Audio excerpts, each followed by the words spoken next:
President ever apologize to the acquitted Kenosha shooter Kyle Rittenhouse for suggesting online and on TV that he is a white supremacist? Well, let's be clear what we're talking about here. This is about a campaign video released last year that used President Trump's own words during a debate as he refused to condemn white supremacists and militia groups. And President Trump, as we know from history, and as many of you covered, didn't just refuse to condemn militia groups on the debate stage, he actively encouraged them throughout his presidency. So, what we've seen are the tragic consequences of that. When people think it's okay to take the law into their own hands instead of allowing law enforcement to do its job. And the president believes in condemning hatred, division, and violence. That's exactly what was done in that video. But if you're saying that it was just a campaign video, it wasn't. The president also gave an interview where he said this Rittenhouse was part of a militia coming out of Illinois.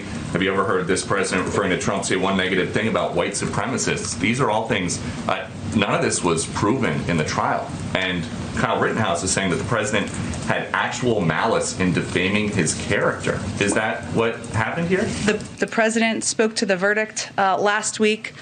He has obviously condemned the hatred and division and violence we've seen around the country by groups like the Proud Boys and groups that that individual has posed in photos with. But beyond that, I'll leave it to his comments around the verdict.